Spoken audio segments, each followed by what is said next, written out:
बिस्मिल्लाहिर्रहमानिर्रहीम। अस्सलाम वालेकुम। डॉक्टर सैयद बेदार हुसैन।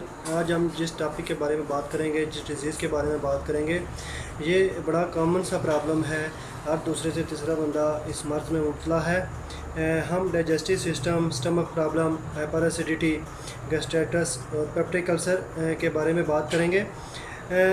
ये बड़ा आम सा मर्ज़ है और इसमें तकरीबन हर किस्म के लोग, हर उम्र के लोग इस मर्ज़ में मुब्तला हैं। तो हाइपर एसिडिटी हमारे स्टमक में HCl हाइड्रोक्लोरिक एसिड एक तेज़ाब है जो पैदा होता है, जो हमारी खुराक को हज़म करने में, उसको महफूज करने में करामत साबित होता है। कैल्शियम और आयरन को भी अब्ज़ॉर्ब करने में करामत साबित होता है। जब किसी वजह से उसकी मिक़दार में इजाफ़ा हो जाता है, वो ज़्यादा बढ़ना शुरू हो जाता है, तो मैदे की जो अंदरूनी झिल्लियाँ होती हैं वो उसको कंट्रोल नहीं कर सकती और उसकी वजह से तज़बियत शुरू हो जाती है, जलन शुरू हो जाती है, हाइपर एसिडिटी। गैस्ट्राइटिस में जो है ना, तज़बियत की ज़्यादा मिक़दार की वजह से झिल्लियों की, मैदे की झिल्लियों पे वरम आ जाता है, वहाँ पे सोज़श हो जाती है, मैदा में सोज़श बन जाती है। जो हमारा पेप्टिक अल्सर होता है, जो सबसे ज़्यादा इनसे स्फीयर किस्म का होता है, उसमें हमारे मैदे में ज़ख़म हो जाते हैं। हमारे मैदे की 4 लेयर होती हैं: गैस्ट्रिक म्यूकोसा, गैस्ट्रिक सब म्यूकोसा, गैस्ट्रिक मस्कुलरस और गैस्ट्रिक सेरोसा।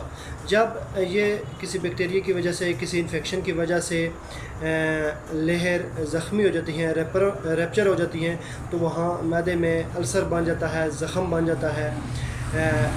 यहाँ पे वेसल्स, छोटी छोटी वेसल्स पड़ी होती हैं। जब ये वेसल्स ज़ख्मी होती हैं तो फिर स्टमक में इनसे खून जारी हो जाता है, और जब इंसान वॉमिटिंग करता है तो वॉमिटिंग के थ्रू उसको खून भी नज़र आना शुरू हो जाता है। ये 3-4 किस्म के मसाइल हैं और एक दूसरे से मिलते जुलते मसाइल हैं। इनकी वजूहात, इनके अलामात भी मिलती जुलती होती हैं। इनको एक दूसरे से अलग करके तो इनका ट्रीटमेंट करना होता है। सिर्फ राजिक कैप्सूल या मैदे की टैबलेट लेने से, सिरप पीने से वो मसाइल हल नहीं होते, वो लंबा अरसा तक चलते रहते हैं। तो हम देखते हैं कि जब पेशेंट को ये मसाइल होते हैं तो वो किन अलामात के साथ प्रेजेंट करता है। तो उसके मैदे में जलन होती है, दर्द होती है, तज़बियत ज़्यादा हो जाती है, खट्टे डकार होते हैं, उल्टी शुरू हो जाती है, लॉस ऑफ एपेटाइट हो जाता है। इसके अलावा खाया पिया जो भी होता है वो माउथ की ऊपर की तरफ रिफ्लेक्स करना शुरू हो जाता है। ये काफ़ी सारे मसाइल जो है ना देखने में आते हैं। अगर हम काज़िज़ की बात करें तो सबसे पहले बहुत सी काज़िज़ हैं, लेकिन जो 2-3 मेन काज़िज़ हैं, उनमें सबसे ज़्यादा जो काज़ आती है वो है मसाले जात। आजकल के दौर में सबसे ज़्यादा जो मसाले जात इस्तेमाल हो रहे हैं, जिसमें सब्ज़ मिर्च भी जा रही है, मिर्च भी जा रही है, काली मिर्च भी इस्तेमाल हो रही है, और गरम मसाला अलग से पड़ा होता है। तो सबसे ज़्यादा जो स्टमक की बीमारी में, स्टमक के अल्सर में वजह बन रहे हैं, वो मसाले जात होते हैं। क्योंकि टिक्का बोटी भी खानी होती है, बाल्टी गोश्त, कबाब भी खाना होता है। फिर जब इंसान दस्तरखान पे बैठता है तो उसने कुछ नहीं छोड़ना होता। वो कढ़ाई गोश्त भी खाएगा, ऊपर से बोतल भी पिएगा, फिर ऊपर से मिठाई भी खा जाएगा, फिर ऊपर से चाय भी इस्तेमाल करेगा। तो सबसे ज़्यादा जो वजूहात हैं वो हमारी डाइट का ठीक ना होना है और मसालों का इस्तेमाल है। जितने मसाले हैं हम इस्तेमाल करते हैं, हमारे कल्चर में शामिल हैं, और सबसे ज़्यादा ये मैदे की जो ना तबाही का सबब बनते हैं। इसके अलावा दूसरा जो काज आता है जी, वो ड्रग्स का आता है कि एक नॉर्मल इंसान, एक आम इंसान भी बहुत ज़्यादा मेडिसिन इस्तेमाल कर रहा होता है, जिसको बग़ैर डॉक्टर की प्रेस्क्रिप्शन के मेडिसिन इस्तेमाल कर रहा होता है। जिस किसी को सर का दर्द होता है, नज़ला, ज़ुकाम, बुखार कुछ भी होता है, तो हर बंदा पैनाडॉल ले रहा होता है, 2-2 पैनाडॉल खा रहा होता है, या कोई और वो अदर मेडिसिन खा रहा होता है। तो वो एक जब अरसे तक खाता रहता है तो ये जितनी भी अद्वियात हैं, ये मैदे के अल्सर का, मैदे के पेप्टिक अल्सर का और मैदे की प्रॉब्लम का सबब बनती हैं। تو اس کے علاوہ ایک اور بیکٹیریا ہے جو ہمارے واٹر میں موجود ہے، یا کسی اور وجہ سے اگر وہ بیکٹیریا ہمارے جسم میں چلا جاتا ہے، اور ہمارے ہاں یہ ہر دوسرے تیسرے چوتھے بندے کو بیکٹیریا ہے، اور اس میں اس نے معدے میں اس نے گھر کیا ہوا ہے ایچ پیلوری. تو یہ بہت زیادہ اسباب ہے ایچ پیلوری بھی. اس کے علاوہ اسموکنگ ہے، الکوہل پیشنٹ ہیں، لائف سٹائل کا اچھا نہ ہونا، ایکسرسائز کی کمی ہے. اس کے علاوہ الکوہلک پیشنٹ ہیں جو الکوہل زیادہ استعمال کرتے ہیں، ان کو معدے کا السر ہو سکتا ہے. تو یہ کچھ وجوہات ہوتی ہیں جن کی بنا پہ معدے کے پرابلم ہیں. وجوہات بھی ان کی ایک جیسی ہیں، اور جو 3-4 معدے کے مسائل ہیں ان کی علامات بھی ایک جیسی ہیں. تو ان کو ڈفرینشیٹ کر کے ان کو کازیشن کے طور پہ جب ہم ٹریٹ کریں گے تو تبھی وہ مکمل ٹھیک ہوگا. ورنہ ایچ پیلوری وقتی طور پہ ٹریٹمنٹ کر کے اس کو کم کر دیتے ہیں، یا معدے کا درد کم کر دیتے ہیں، وہ کچھ ٹائم گزرتا ہے، دوبارہ وہی پرابلم شروع ہو جاتا ہے. تو جو کاز ہوگی اس کو ریموو کرنا ہوگا. ایلوپیتھیکلی ٹریٹمنٹ میں یہی اسٹمک کی درد کی گولیاں، ریزی، کومپرازول، سیرپ وغیرہ استعمال کیے جاتے ہیں، جو کہ ایک لمبے عرصے تک مریض کو چلائے رکھتے ہیں، مگر اس سے مکمل افاقہ نہیں ہوتا، یہاں تک کہ پھر ارسل بن جاتا ہے اور بہت زیادہ پرابلم ہوتی ہے.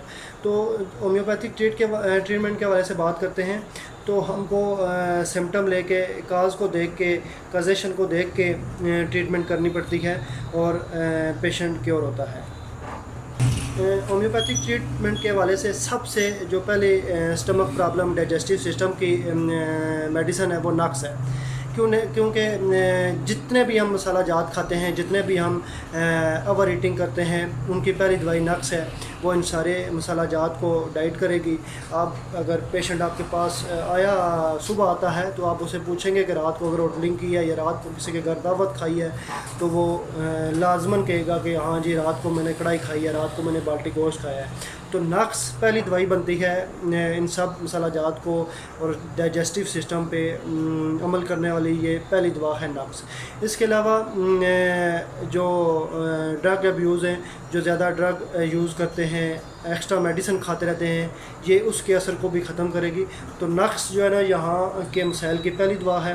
اس کے علاوہ پلساٹیلا دوسری دوا ہے. لاس آف ایپیٹائٹ ہو جائے گی، پیاس نہیں ہوگی، تو ہم نقص اور پلس کا استعمال کریں گے تو پیشنٹ بہتر ہونا شروع ہو جائے گا. اس کے علاوہ یہ ایک اسپیسیفک ایریا ہے، یہاں پہ جب پیشنٹ درد لے کے آتا ہے، پیشنٹ تکلیف کے ساتھ آتا ہے، یہاں پہ ایسے محسوس ہوتا ہے جیسے کوئی پتھر پڑا ہوا ہے. تو یہ ایریا ایبس نیگرا کا ہے، تو ہم اس کے ساتھ ایبس نیگرا استعمال کریں گے. آپ نقص، پلس، ایبس نیگرا اس طرح کر کے بھی میڈیسن دے سکتے ہیں. اس کے علاوہ ہم کاربوویج کی بات کریں گے. اس میں تذابیت ہوتی ہے، گیس بنتی ہے، اور جتنے بھی گیس کے مسائل ہیں وہ اپر ایبڈامن گیس کے پرابلم کے حوالے سے کاربوویج اس کو دور کرے گی. لیکو بھی ہماری بہت بڑی اسٹمک کی میڈیسن ہے. لوور ایبڈامن پہ اگر گیس بنتی ہے تو ہم لیکو کا استعمال کریں گے. اس کے علاوہ ارسینک البم، جہاں پہ درد، تذابیت و جلن ساتھ ملے گی تو ہم ارسینک البم کا استعمال کریں گے. پیشنٹ کو بے چینی ہوگی، 2 گھونٹ کر کے وہ پانی پیے گا، تو ہم ارسینک البم کا استعمال کریں گے. ایرس ویسکولر بھی اس کی بڑی دوائی ہے معدے میں تذابیت و جلن کی. اس کے ساتھ اس کو وامٹنگ بھی ہوگی اور متلی کی کیفیت بھی ملے گی. ایپیکاک بھی متلی کے حوالے سے بہت بڑی میڈیسن ہے.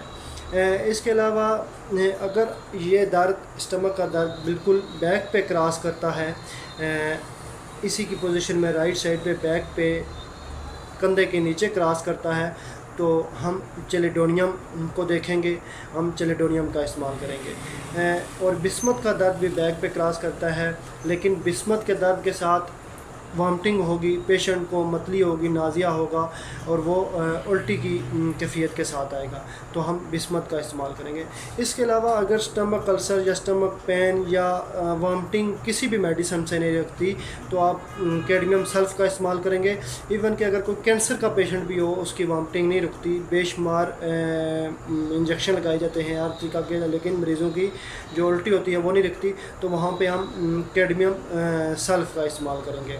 इसके अलावा अगर बर्निंग नहीं ख़त्म होती तो हम एंथ्रेक्सिनम का इस्तेमाल भी कर सकते हैं। इसके अलावा कार्सिनोसिन, ट्यूबर, मेडोरिनम मियाज़मेटिकली हम अगर पेशेंट को देखते हैं कोई मियाज़म हमें मिलता है तो हम उसके हवाले से भी ट्रीटमेंट करेंगे। तो ये जो बाकी अद्वियात है हमारी, ये जी सॉरी वो लाइट चली गई थी, तो हम मियाज़मेटिकली तौर पे देखेंगे तो वो ये अद्वियात बेहतर काम करना शुरू कर देंगे।